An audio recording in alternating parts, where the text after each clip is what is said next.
Hello प्यारे साथियों, कैसे हो आप सब लोग।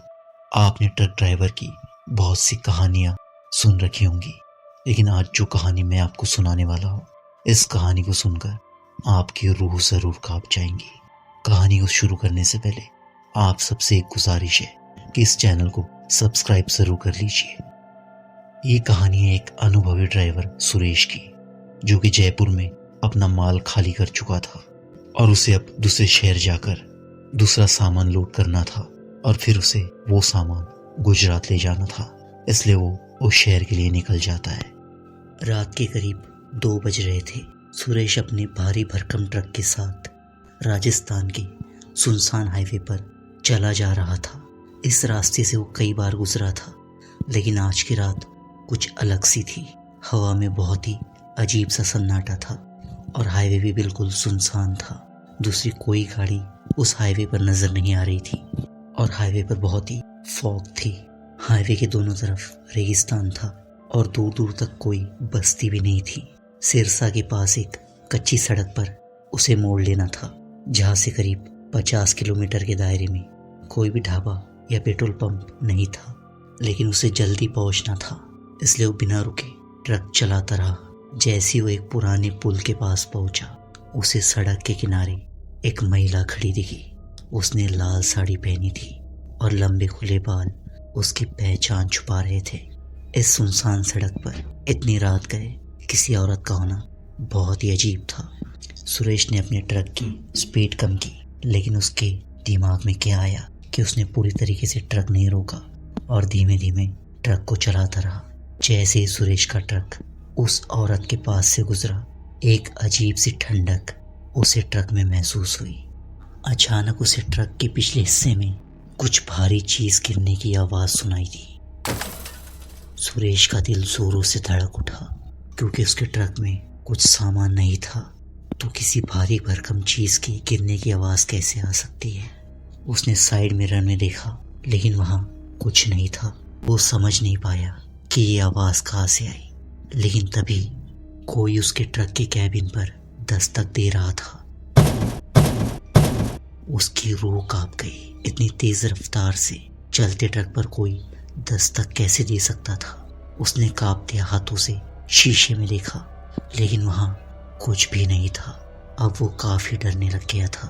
कुछ मिनटों बाद उसने ट्रक को एक सुनसान जगह पर रोकने का फैसला किया। जैसे ही उसने ब्रेक लगाया, पीछे किसी के कदमों की आवाज आई। वो धीरे धीरे कैबिन से नीचे उतरा और ट्रक के पीछे गया। उसकी टॉर्च की रोशनी में कुछ नजर नहीं आया, लेकिन तभी एक आवाज सुनाई दी, भाई साहब। सुरेश पूरी तरीके से कांप गया था, क्योंकि उसके पीछे कोई उसे बुला रहा था। सुरेश का पूरा शरीर सुन पड़ गया था। आवाज ठीक उसके पीछे से आ रही थी। उसने जैसे ही मुड़कर देखा, उसकी चीख निकल गई। वो वही औरत थी लाल साड़ी में, लेकिन अब उसका चेहरा पूरा जला हुआ था। उसकी आंखें कोयले की तरह काली थी और वो उसकी ओर बढ़ रही थी और उसके होठों से खून टपक रहा था। सुरेश ने भागने की कोशिश की, लेकिन उसके पैर जमीन में जम गए थे। उस औरत ने अपनी हड्डियों जैसी पतली उंगलियां उसके गर्दन की तरफ बढ़ाई और तभी, अरे भाई साहब, ठीक तो हो? सुरेश ने होश संभाल कर देखा तो उसके सामने वो औरत नहीं, बल्कि कोई आदमी खड़ा हुआ था। सुरेश काफी डरा हुआ था। उसने कुछ भी जवाब नहीं दिया और वो सीधे वहां से भाग गया और जाकर अपने ट्रक में चढ़ गया। सुरेश के माथे से पसीना बह रहा था। उसने जल्दी से ट्रक स्टार्ट किया और पूरी ताकत से एक्सीलेटर दबा दिया, लेकिन जब उसने पीछे मुड़कर देखा तो औरत फिर से सड़क के किनारे खड़ी थी और उसे घूर रही थी। सुरेश ने ट्रक की स्पीड को और तेज कर दिया। उसका दिल बुरी तरह धड़क रहा था, माथे पर पसीना बह रहा था और हाथ कांप रहे थे। उसने मिरर में फिर से देखा। वो औरत अब भी सड़क के किनारे खड़ी थी, लेकिन इस बार उसकी आंखों में आग जल रही थी। सुरेश बहुत ही डर चुका था और वो फुल स्पीड में ट्रक को चला रहा था। सुरेश डरते हुए अपने आप से बड़बड़ा रहा था, ये क्या था यार? क्या ये सच में कुछ हो सकता है या मेरी आंखों का धोखा है? लेकिन ये कोई भ्रम नहीं था, क्योंकि जैसे ही उसने आगे देखा उसकी रूह कांप गई। वो औरत अब ट्रक के ठीक सामने खड़ी थी। सुरेश ने पूरी ताकत से ब्रेक मारा, लेकिन ट्रक औरत को टक्कर मारते हुए निकल गया। टक्कर के बाद ट्रक लड़खड़ाने लगा, लेकिन किसी तरह सुरेश ने उसे संभाल लिया। उसकी सांस अटक गई थी। वो सोच रहा था कहीं उसने किसी की जान तो नहीं ले ली। वो धीरे धीरे उस ट्रक के नीचे उतरा और उसने उस जगह जाकर देखा जहाँ टक्कर हुई थी, लेकिन वो सुन रह गया। वहां पर कोई भी औरत नहीं थी। तब वो सोचने लग गया था कि उसके साथ क्या हो रहा है। वो फिर से आके ट्रक में बैठ गया। वो उलझन में था कि तभी उसका ट्रक का इंजन अपने आप बंद हो गया। चारों ओर सन्नाटा था, बस हवा में एक अजीब सी बदबू फैली हुई थी, जैसे किसी जलते हुए मांस की। अचानक किसी ने बहुत पास से उसका नाम पुकारा, सुरेश। उसकी रीढ़ की हड्डी में एक ठंडी लहर दौड़ गई। आवाज उसके ठीक कान के पास थी, लेकिन वहां कोई नहीं था। तभी एक जोरदार ठहाका गूंजा। उसने ट्रक की खिड़की की ओर देखा और उसकी आंखें फटी रह गई। वो औरत ट्रक की खिड़की के अंदर झांक रही थी। उसका जला हुआ चेहरा अब और भयानक दिख रहा था और उसकी आंखों से काले आंसू बह रहे थे और उसके होठों पर एक खौफनाक मुस्कान थी। सुरेश की चीख निकल गई थी, लेकिन आवाज उसके गले में घुट कर रह गई और जल्दी से चाबी घुमाई। इंजन स्टार्ट नहीं हुआ। अब वो औरत ट्रक के बोनट पर चल चुकी थी और धीरे धीरे अपनी उंगलियों से ट्रक के शीशे पर निशान बना रही थी। सुरेश ने घबराकर हनुमान चालीसा पढ़ना शुरू कर दिया और जैसे जैसे वो हनुमान चालीसा पढ़ रहा था, यहाँ वो औरत तड़प रही थी और तभी वो अचानक औरत वहां से गायब हो गई।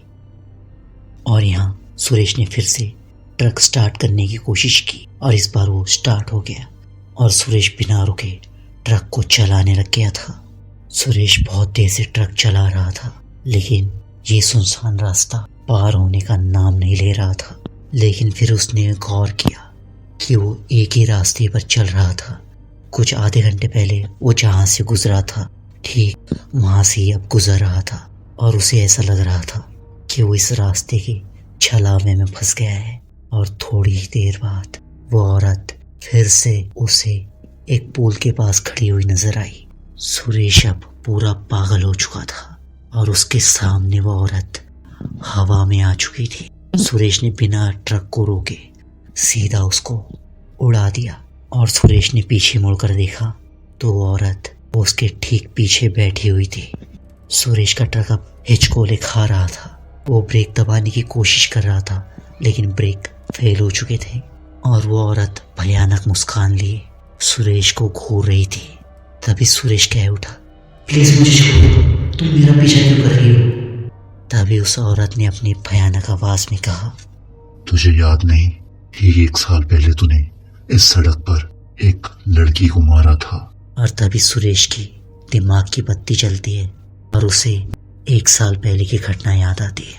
कैसे वो एक रात इसी हाईवे से गुजर रहा था, लेकिन वो शराब के नशे में था और उसने एक लड़की को अपने ट्रक से उड़ा दिया था। लेकिन हाईवे पूरा सुनसान था और उसकी ये करतूत किसी को पता नहीं चली थी।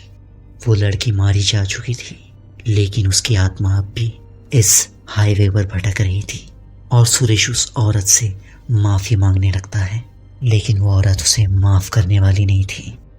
अब उस औरत ने अपने लंबे पंजों में सुरेश का चेहरा पकड़ा और अपने नाखून उसके चेहरे में गड़ा दिए। सुरेश के चेहरे से पूरा खून बह रहा था और उसका ट्रक भी पूरे हिचकोले खा रहा था।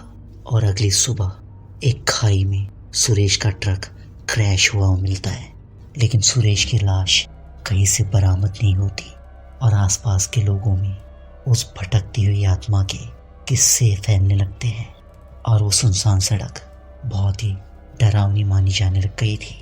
इसलिए उस रास्ते से ज़्यादा कोई गुजरता नहीं था। सो गाइस, ये थी आज की स्टोरी। अगर आपको पसंद आई होंगी तो एक लाइक ज़रूर कर दीजिएगा और ऐसी डरावनी स्टोरीज देखने के लिए इस चैनल को सब्सक्राइब ज़रूर कर लीजिएगा। चलिए मिलते हैं अगली वीडियो में, तब तक के लिए बहुत बहुत शुक्रिया।